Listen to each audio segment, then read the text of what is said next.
vang lian na bay kia đi hồng long khát ông hi cái hồng long mi khát ông hi và sung pan ni cái vang lian na bay kia đi đây đông nu mây khát rất tâu mang tên đầm dâu lơ này để làm tình khi bỏ na bếp pin bầy ta xin loang nan na to a si đi ngày xuân dâu lơ dây su lơ qua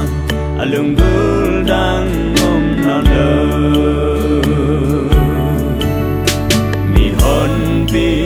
khi phút dây dây nếu mây đường hôm na lâm đa cha xa đi dây su quan mong té phong lo cha khát thứ in đa dây su khẽ vương doa đêm cơ nấu na in nắng hồng đam sắc giờ hi chi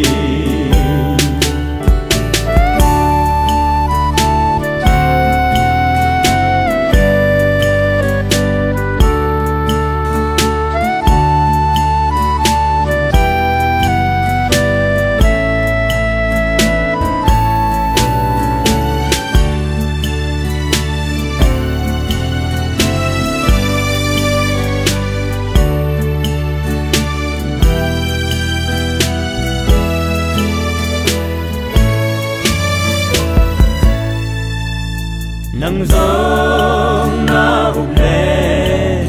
vang lên na mù ni tê để hồng thân pa chừng mà hơn khi khe lâu pi aman hồng tal ve an cầm tăng chia na ục lệ quay năm wal pi năm ai pan kin khia ding chi mi hon pi ki pu zai zai nu mei nu na lam da cha sa ni jesu quan mong te phong lo cha khát tu in da jesu khe phung doa in nấu na in nắng hồng đam sắc dầu hi chi mi hôn pi khi phút dây dây nu mây nu na lam đa cha sa ni jesu quan mong te phong lo cha khát tu in da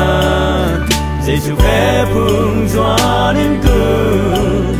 nấu na in nắng hồng đam sắc dầu hi chi